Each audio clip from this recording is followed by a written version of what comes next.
Water signs, tignan po natin kung ano yung mensahe para sa'yo ngayong araw. Keep in mind po na ito ay general reading lamang. So, hindi po lahat ay makaka-relate. So, be open-minded. Sa mga hindi pa po nakasubscribe dito sa ating channel, please subscribe na po kayo and pa-like na din po ng ating video. At sa mga nais pong mag-avail, ating private readings, ng ating Evil Eye Amulet, ng ating Charms Bracelet, makikita nyo po yung link sa description box. Tarot Intentions by Aliana Reyes. Okay, tignan po natin kung ano yung mensahe para sa'yo. Tignan po natin yung overall energy. So, we have the Fool. This is your overall energy. Yung iba sa inyo, risk taker kayo ngayong araw nito. Parang wala ba kayong kinatatakutan? Ganun po yung energy na pinapakita sa atin dito. Yan. Pwedeng gumagawa or gagawa kayo ng mga bagay ngayon, water signs, na hindi nyo masyadong pinag-isipan. Tignan natin. Ano pa yung mensahe? Mensahe pa po natin. We have duality. Do not forget about the dual nature of people. Don't lose your vigilance. Baka may mga tao dito na pinopersuade ka or pinopursue ka into something. So, pag-isipan mo po yung mabuti. Hindi porket kakilala mo ay mapagkakatiwalaan mo. Kaya maging vigilant ka po dito. Tignan mong mabuti kung yung sitwasyon mo ba ngayon o yung kinalalagyan mo ba ngayon, nakakabuti ba talaga yan sa'yo, water signs, or yung mga ginagawa mo, yung mga sinasamahan mo. Tignan natin ano pa yung pwedeng mangyari sa'yo ngayong araw. So, we have 8 of Cups. So, yung iba po sa inyo, pwedeng meron kayong mga biglaang pupuntahan today. We have King of Wands, or merong biglaang dadalaw sa inyo dito. Yan po. Parang may stalker kayo. Ayun yung pinapakita kasi. Mag-iingat po kayo. Ayan, mag-iingat kayo dito kasi baka may nag-i-stalk po sa inyo. Tapos, ayan, marriage kasi to yung pinapakita. So, yung iba po sa inyo, kung meron po kayong, ayan, parang may nagdududa kasi dito, water signs. It's either may nagdududa sa'yo or pinagdududahan mo yung asawa mo. Yan, mukhang may sumusunod. Kaya parang meron akong nakitang stalking dito. Yung iba naman, pwedeng naghahanap po kayo ng evidence. So, ayun. Kung kayo naghahanap ng evidence dito, maging maingat kayo kasi pwedeng nakakahalata po yung inyong asawa.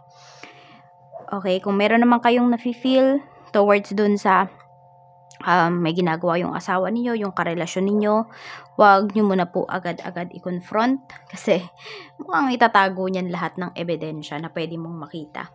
Tingnan po natin pagdating naman po sa iyong, okay. So, yung iba din pala sa inyo dito, pwedeng may nagyayaya sa inyo na, sabihin natin, sumali kayo sa isang religious group. Yan, pwedeng friend mo yan. Pero depende nga sa'yo kasi kung feeling mo ba na makakabuti yun sa'yo or hindi. So, ayan, meron din ditong involved na religious group. Tingnan natin pagdating naman sa family mo. We have 9 of Pentacles. Mayroon tayo ditong 5 of Wands. So, mukhang may pinag-aawayan po dito. May hindi pinagkakasundoan in terms of finances. Ayan. Or hindi ko alam about to sa partihan. Meron din kasing pinapakitang ganong energy. Hindi ko alam kung about ba to sa contribution pagdating sa mga expenses sa bahay. So, pwedeng may hindi magkasundo. Meron din ditong pinapakita na pwedeng package po ito. May pa-package o isa sa mga family members ninyo.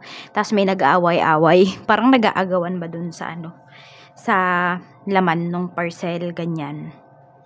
Tignan natin. Meron ding nagtuturoan dito sa family members mo. Medyo may magulong energy, pero baka ikaw dito relax ka lang.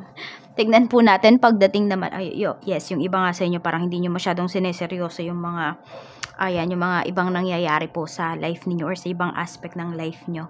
Check natin sa mga friends mo naman. We have Ace of Pentacles. Ayun, mukhang may ino-offer sa'yo dito yung kaibigan mo. Tignan mo talaga kung ito ba ay tatanggapin mo or hindi. The World. Tas mukhang may pag-alis pa dito, no? So, kung ikaw naman po ay nasa okay na trabaho ngayon, 'di ba? Masaya ka naman, tapos niyayaya ka nitong friend mo na to na lumipat, pag-isipan mong mabuti kasi baka mamaya bigla ka na lang niyang iwan sa ere. Which is wala namang ganung pinapakitang energy. Pero kasi 'di ba, sabi nga maging vigilante ka dito. Hindi mo kasi alam kung ano yung pwedeng mangyari. Pwede ngayon, maganda yung pinapangako sa'yo ng kaibigan mo na yan at alam din niya maganda yung mga pangyayari pag lilipat ka dun sa trabaho. Pero paano pag nagbago in a snap? Hindi naman sa nagiging negative tayo. Pero kung yun nga, kung kayo naman po ay happy naman kayo dyan sa inyong trabaho, parang wag na po kayong matempt pa na lumipat. Tapos nakikita ko rin dito, basta meron tao dito na may gagawin sa'yong pabor, isang kaibigan to. May gagawin siyang pabor sa'yo. Alam mo kung ba't niya yun gagawin? Para mautangan ka niya. Or pwede nga napapautangin ka niya para may mahingi siyang pabor sa'yo next time. Yes, parang hindi daw free yon yung bibigay niya sa'yo. Yung basta ganun. Parang may kapalit siya. Tignan natin, pagdating naman po sa kaperahan, we have Knight of Pentacles. Ayun lang. Pinapakita kasi talaga dito sa inyo, yung iba ay pwede po na naghahanap kayo ng extra income. Naghahanap kayo ng sideline.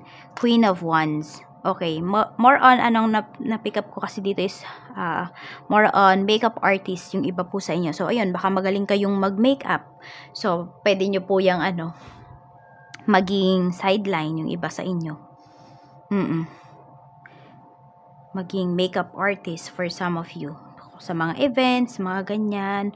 Or pwedeng sa mga parties, yung iba sa inyo, yung face painting. Check natin, ano pa yung mensahe. So, marami kasi kayong skills dito. At saka yung iba sa inyo po, nakikita ko dito, water signs.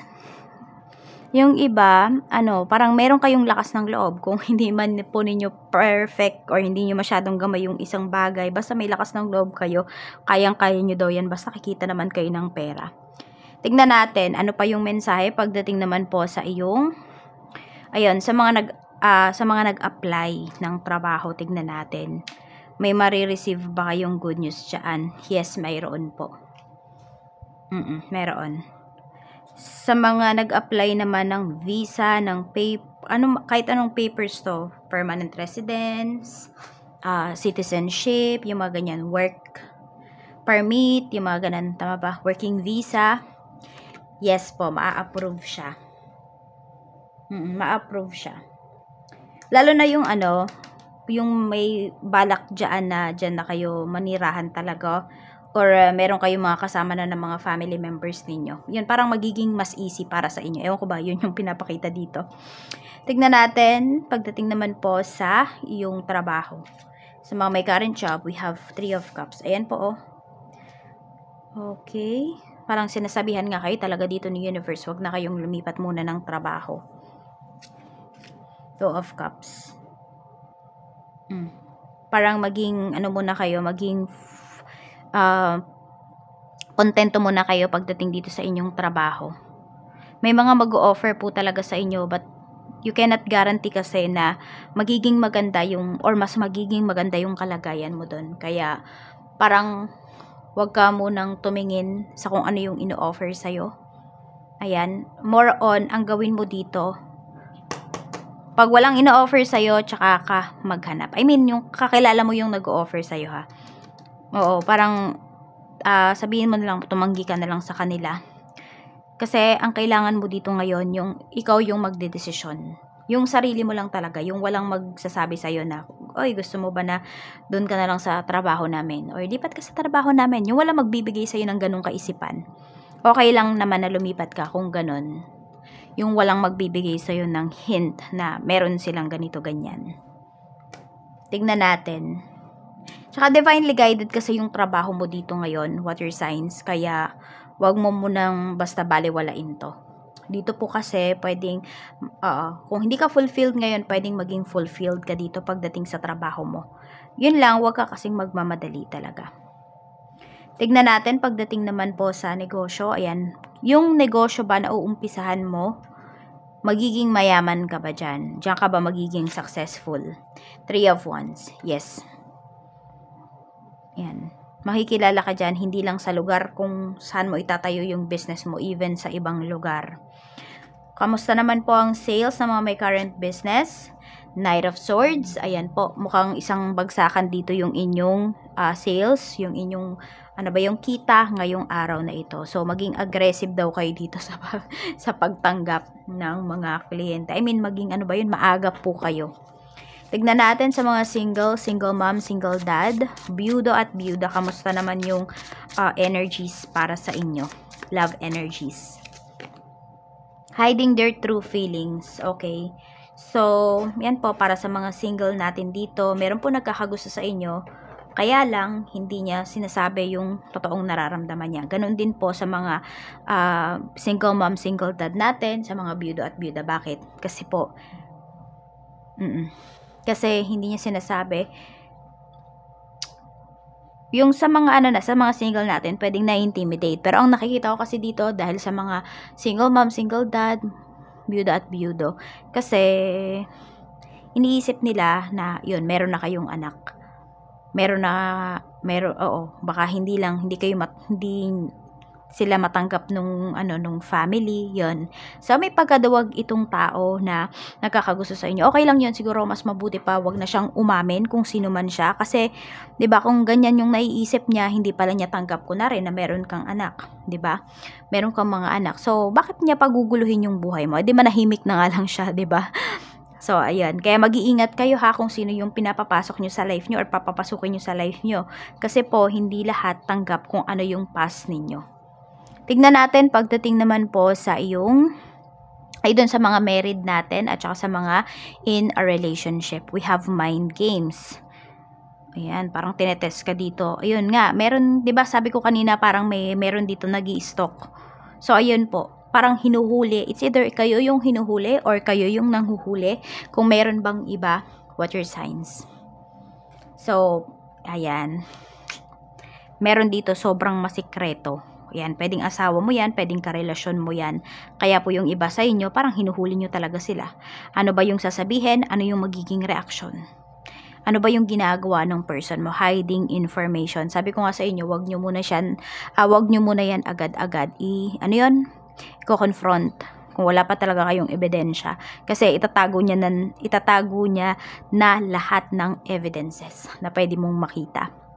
So, ayan lang po. Maraming salamat. Mag-iingat po kayo always. And more blessings to come.